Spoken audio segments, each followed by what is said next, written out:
הם מתקרבים למים לבקר שלמעלה, והם רואים... מה, זה לא שייך לאף אחד? יכול להיות שזה של הטובנים או משהו. ואיזה בית חולים הכי קרוב לכאן? פוריה וצפת. שמוניה וצפת. אני שכבתי בצפת. כן? אוי. אוי. ועברתי לשיקום א' תל השומר אחר כך. עדיף. אחרי שבוע. יותר much טוב. better. אומרו, ככה.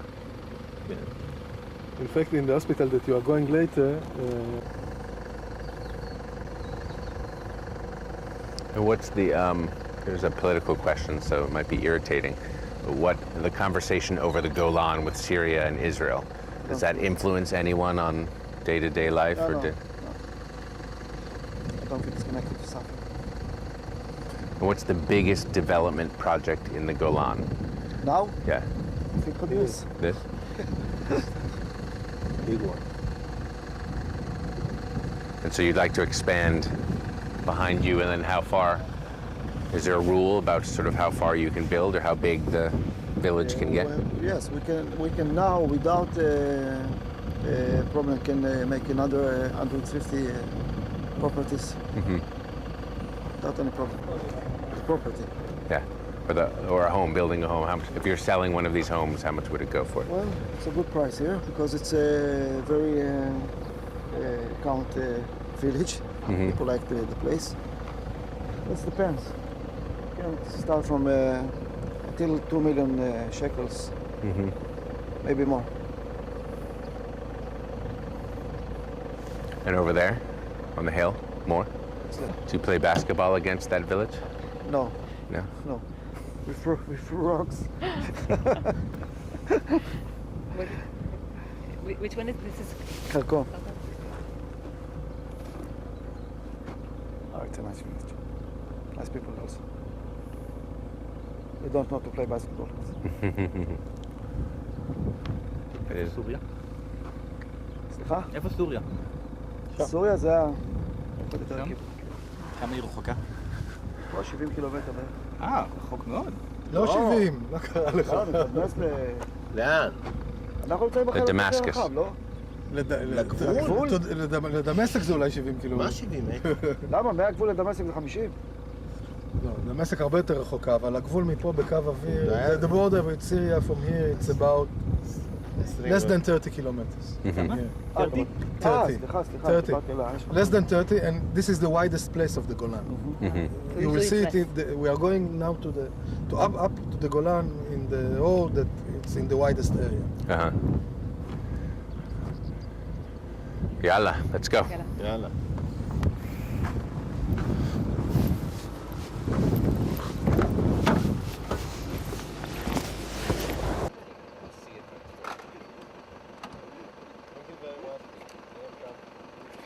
Group picture. Without mines and I know, that's good. A garden is better. yeah. תודה רבה לך. כן, כל הכבוד. תודה רבה לכם על האירוע. We have to get Etty? אנחנו נצפה לשמוע המשך מסיבי ואינטנסיבי. אני מקווה. יש פה מישהו שצריך לאסוף אותה, לא? כן, הכתבת. Etty, קוראים לה. אתי. ב-83,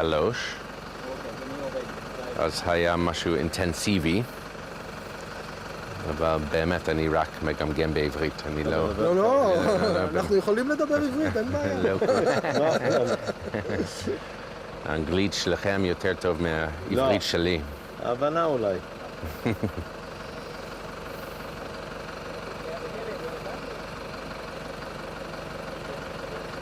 יש פרויקטים שאתם אנחנו רק מתחילים. הארגון עובד בכל העולם. I'm afraid to ask who. Yes, don't ask. I want him. Don't say it on the record. אתה מתכוון לעובדיה יוסף אולי. לא, גם. הוא הממלא מקום. מי? אריק שרון? הוא האב הרוחני. Which of the politicians is most passionate about the Golan? Talks or in... One in talk and one in action. Someone who's from here, who you're most proud of? Ben Golan. Tough Kuzey? question. maybe Efi Eitan? Efi Eitam lives here, so... טוב, אבל אין מישהו... באיזה יישוב הוא גר אלי איתם? נוב. נוב, כן. איפה? But you could guarantee that everything's been demined? Like I can walk over here, and I don't make you nervous? No. I make me nervous? You get deja vu feeling here? No, because I remember what's the spookiest is the place that's the prettiest. It's like a camper. Like I remember, like Israelis always wanted to blame the victim. You're a dumb tourist and you should have known better and you didn't see the sign or the fence. But if you're a tourist, an innocent tourist, not dumb, and you see that like that hillside over there, look, you go to where you want to camp and you say, let's camp underneath, set up underneath the trees on the hill and see what the view is like over there or down in the valley. And so you very naturally just set up. And so if nothing blocks you right away, you've done nothing wrong. Then you get up to the tree and it turns out like the last village, that little clump of trees is a bunker. And so that's what we did. We suddenly were under a clump of trees and you're like, oh, that must have been an old Syrian bunker. But you aren't surrounded by signs saying minefields and you aren't thinking like an Israeli who lives in the Golan. Yeah. So you wake up and next thing you know, you're inside a minefield.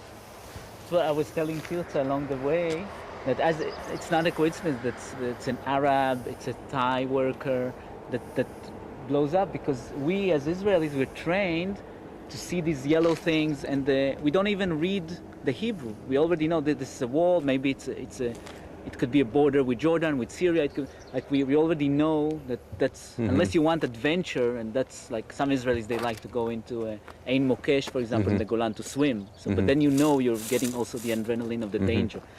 But it's already built in. That's why there's not so many casualties, Israeli casualties. So that's why it's not important the land. Like the army says, why spend money? You know, we educate people. Everybody's been to the army. They all know, you know, yellow landmine. But it's almost immunity, like you.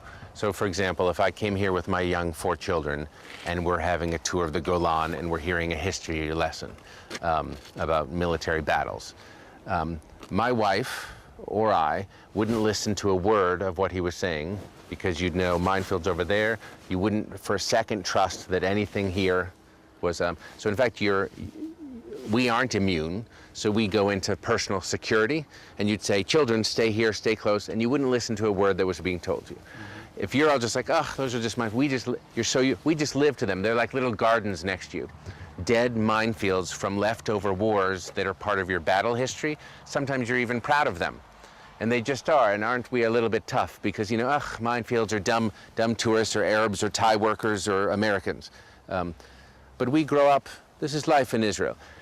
There's a disconnect there that I think is social and emotional that is not real. Like it's not normal to be nonchalant and casual about maiming minefields, particularly when you're like hanging out with children. Like it's no one else in the world, unless you're in Bosnia, okay, and you live next to them all the time. The rest of the world, the tourists come and it's not a casual conversation to say, oh, look at the minefields. And we're just used to them. So we're smart Israelis. We'd never go in. We don't even read the signs. We just know Chachamani. You know, and I think it's sort of interesting. It's like you don't realize there's a difference between you as insiders and outsiders who don't find that a casual comment. Does that make sense? It's sort of, So for me, what's striking me is how, that I wouldn't settle in an area with children with a minefield right behind me. Like under no circumstances, and maybe it's because I've stepped on a landmine, would I do that and have my children near that. Period. End of story. Like it's not a conversation. We are not here in the Golan, we are not indifferent to mines because there are enough Israelis that killed. Enough kids that crossed the fences and killed in minefields here. And a few Israelis, Jewish Israelis visitors that also injured or killed in minefields.